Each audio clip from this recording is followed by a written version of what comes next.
ঢাকার উসমান প্রশ্ন করেছেন, আপনি বললেন মুসলমানদের মাঝে কিছু কুলাঙ্গার আছে যারা খারাপ কাজ করে, মিডিয়াও তাদের তুলে ধরে।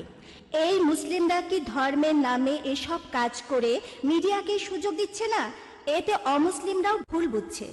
প্রশ্নটা করেছেন একজন অমুসলিম, আর খুবই সুন্দর প্রশ্ন, যে মুসলিমদের মধ্যে বেশ কিছু কুলাঙ্গার আছে, এই কুলাঙ্গাররাই কি মিডিয়াকে ইসলামের নামে মিথ্যে কথা ছড়ানোর সুযোগ করে দিচ্ছে না? এই কুলাঙ্গাররা তো আসলে কোনো মুসলিমই নয়। একজন মুসলিম কখনো এমন ভুল কাজ করবে না। মুসলিম শব্দটার অর্থ হলো যে ব্যক্তি তার নিজের ইচ্ছাকে আল্লাহ তাআলার কাছে সমর্পণ করে। মুসলিমদের মধ্যে এই কুলাঙ্গাররা হচ্ছে আসলে নকল মুসলিম। নাম হতে পারে মোহাম্মদ, জাকির, আব্দুল্লাহ, সুলতান ইত্যাদি ইত্যাদি। নাম দিয়ে আপনি মুসলিম হবেন না, আপনি মুসলিম হবেন কাজ দিয়ে। আল্লাহর কাছে নিজের ইচ্ছাকে সমর্পণ করলেই আপনি মুসলিম হবেন। তাহলে এই লোকগুলো সত্যিকারের মুসলিম নয়, তবে তাদের নামগুলো মুসলিম। তাই মিডিয়াকে সুযোগ দিচ্ছে কি দিচ্ছে না এটা নিয়ে তারা ভাবে না। তারা তো তাদের নিজেদের ধর্ম নিয়েই ভাবে না, তারা নিজেদের ধর্মকে থোড়াই কেয়ার করে, কিন্তু তারা তাদের ধর্মকে নিয়ে ভাবে না। মিডিয়া কি বলছে সেটা নিয়েও তারা ভাবে না। তবে আমি মিডিয়া দোষ দেব, মিডিয়া কেন অল্প কিছু মানুষের কাজকে তুলে ধরছে? যদি মুসলিমদের বেশিরভাগই এসব কাজ করত তখন ইসলামকে অপবাদ দিলে আমিও আপত্তি করতাম না। তবে তারা অল্প কিছু মানুষকে বেছে নিচ্ছে। চিন্তা করেন, হিটলার 60 লক্ষ ইহুদিকে হত্যা করেছিল, এজন্য কি খ্রিস্টান ধর্মকে দায়ী করব? হিটলার যে 60 লক্ষ ইহুদিকে মেরেছে, সবাইকে পুড়িয়ে মেরেছে, এজন্য কি আমি খ্রিস্টান ধর্মকে দোষ দিতে পারবো না? কারণ বাইবেলের কোথাও লেখা নেই যে তোমরা 60 লক্ষ ইহুদিকে হত্যা করবে। এমন কিছু বলাটা খুবই ভুল হবে। সেজন্য আমি এইসব কুলাঙ্গারদের চাইতে মিডিয়াকে বেশি দোষ দেব। প্রত্যেক গোত্রে আপনারা কিছু কুলাঙ্গার খুঁজে পাবেন, আর আমি আমার অনেক লেকচারে এইসব কুলাঙ্গারদের বিরুদ্ধে বলেছি। মিডিয়ার উচিত এমন খবর প্রচার করা যেটা সত্যি, কিন্তু তারা এইসব কুলাঙ্গারদের দেখিয়ে বলতে চায় এরাই হচ্ছে আসল মুসলিম। তারা এভাবে বলতে পারে যে এই মুসলিম চুরি করেছে তারা মাত্র 1 জন, 5 জন, 10 জন, আর মুসলিমদের সংখ্যা 100 কোটিরও বেশি। এভাবে বললে কোনো সমস্যা নেই। তবে তারা বলতে চায় যে সব মুসলিমই ভুল কাজ করছে। যদি একজন মুসলিম ড্রাগস নিয়ে ধরা পড়ে, মিডিয়া এমন ভাব করবে যেন সব মুসলিমই ড্রাগস নিয়ে ব্যবসা করে যাচ্ছে। মিডিয়ার উচিত হবে সত্য কথা প্রচার করা। আমিও সেটাই চাই। আশা করি উত্তরটা পেয়েছেন। হ্যাঁ ভাই।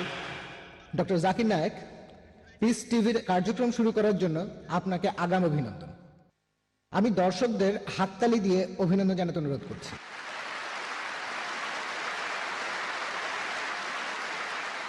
আমার প্রশ্নটা হলো, ইসলাম ধর্মে খতনা দেয়াটা বাধ্যতামূলক কেন? ভাই, আপনি প্রশ্ন করলেন এটা কি আবশ্যিক, এটা কি বাধ্যতামূলক যে মুসলিম পুরুষরা খতনা করবে, এটা কি ফরজ? ভাই, এটা ইসলামে আবশ্যিক না, এটা হলো সুন্নত। এটা সুন্নতে মুআক্কাদা, এটা করলে খুবই ভালো, এটা হলো মুস্তাহাব।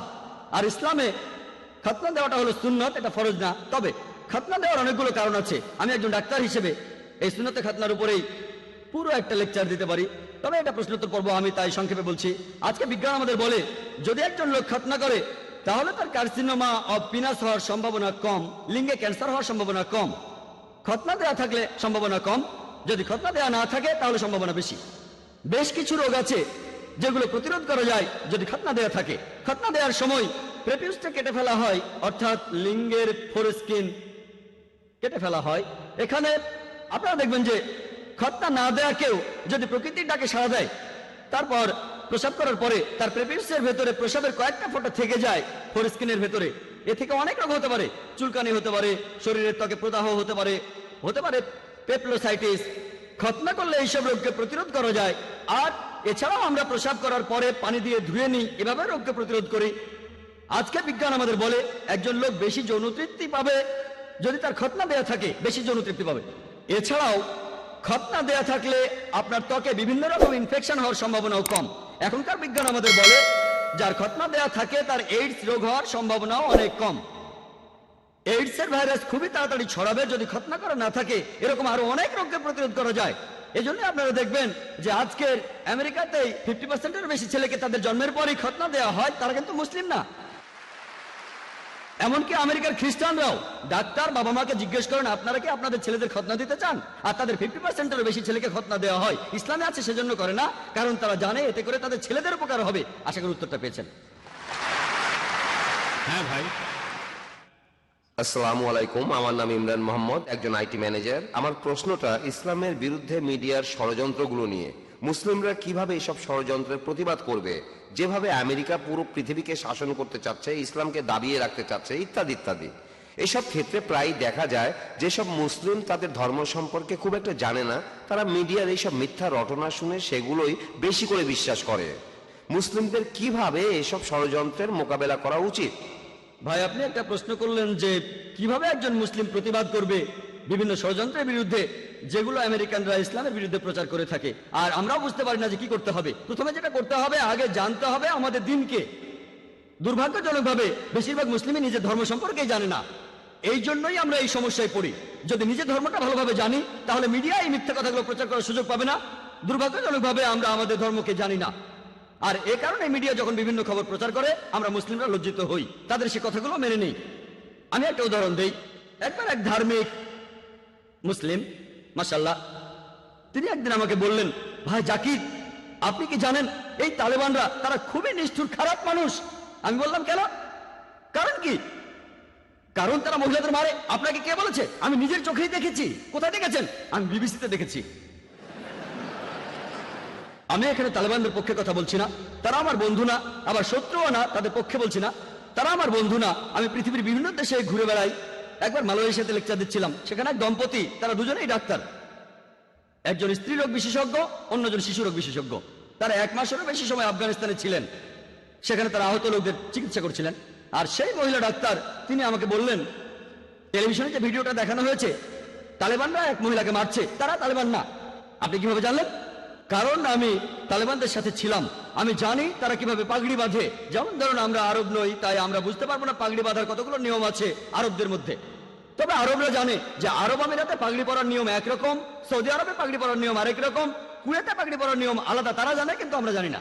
মহিলা তালেবানদের সাথে ছিলেন, তাই জানেন যে লোকগুলো পাগড়ি পরেছে সেই ভিডিওতে, তালেবানরা সেভাবে পরে না। তাই এই শুটিংটা হলিউডে বা অন্য যেখানে হোক, তারা ভালোভাবে সেই শুটিংটা করতে পারেনি।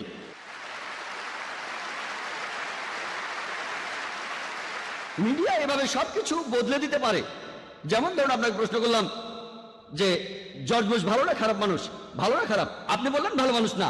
আমি এখানে না শব্দটা এডিট করে দেব, আর আপনারা শুনবেন সে ভালো মানুষ। তারপর আপনাকে যখন সে ভিডিওটা দেখাবো, তখন বলবেন, ও মুখ ফসকে ভালো মানুষ বলেছি।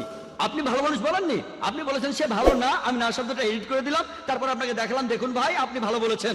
তখন বলবেন, ভুল করে বলেছি, আমি মুখ ফসকে বলেছি। মুখ ফসকে বলেননি, আপনি বলেছিলেন সে ভালো মানুষ না। আমি না শব্দটা বাদ দিলাম, আর শুনে মনে হবে সে ভালো।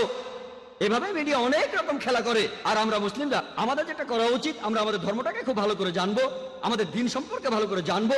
আর যখন এই মিডিয়া প্রচার করবে এইসব, তখন সেগুলো শুনে আমরা তাতে প্রভাবিত হব না। ইসলামকে বিচার করতে চাইলে মূল ধর্মগ্রন্থগুলো দেখতে হবে, কোরআন এবং সহিহ হাদিস। একজন মুসলিম বা মুসলিম সমাজ কি করে সেটা দিয়ে বিচার করলে হবে না। ইসলাম ধর্মকে বিচার করতে চাইলে এটা দিয়ে করব না যে ইন্ডিয়া, পাকিস্তান, আফগানিস্তান বা সৌদি আরবের মুসলিমরা কি করে। আমি ইসলামকে বিচার করব মূল ধর্মগ্রন্থগুলো দিয়ে, কোরআন এবং সহিহ হাদিস। আমরা এগুলো মেনে চলবো। আর মিডিয়ার এসব প্রচারের উত্তর আমাদের জানতে হবে কিভাবে টেবিলটা উল্টে দেওয়া যায়। যেমন সেই সাংবাদিক দুটো প্রশ্ন করবেন, কিন্তু প্রশ্ন করেছেন মাত্র একটা। কারণ প্রথম প্রশ্নের উত্তরে যা বলেছি, তিনি সেটা আশা করেননি। তিনি আশা করেননি যে আমি বলবো আমি আমার দেশ নিয়ে গর্বিত। ভেবেছিলেন আমি বলবো দেশ নিয়ে আমি গর্বিত না। আমি অবশ্যই আমার দেশ নিয়ে গর্বিত, আমি কোনো মিথ্যে কথা বলছি না। আমি ইন্ডিয়াকে নিয়ে গর্বিত। আর ইন্ডিয়া হচ্ছে একটা যুদ্ধক্ষেত্র। আমরা হলাম মুজাহিদ, জিহাদ, আমরা সবাই চেষ্টা করছি। আর আমার নামটা নায়েক। সংস্কৃতিতে নায়েক মানে যোদ্ধা, একজন বীর। তাহলে নামেও তো আমি একজন মুজাহিদ। আমাকে এই যুদ্ধের ময়দানে থাকতে হবে, আমাকে আমার কাজ করতে হবে। আর সেজন্য আমি বোম্বেতে থাকতে চাই, কিন্তু লোকজন আমাকে অন্য জায়গায় থাকতে বলে। অনেক লোক আবার আমাকে অন্য কোনো দেশে থাকার পরামর্শ দেয়। আপনার জীবন তো হুমকির মুখে, কেন এই যুদ্ধের ময়দানে থাকবেন? এটা আমার যুদ্ধ। আর দেশকে আমি অনেক কারণে ভালোবাসি, অনেক কারণ আছে। আলহামদুলিল্লাহ, আমি দেশ নিয়ে গর্বিত। সেজন্য মিডিয়ার এইসব প্রচারের উত্তরে আমাদের জানতে হবে কিভাবে টেবিলটা উল্টে দেওয়া যায়। আশা করি উত্তরটা পেয়েছেন।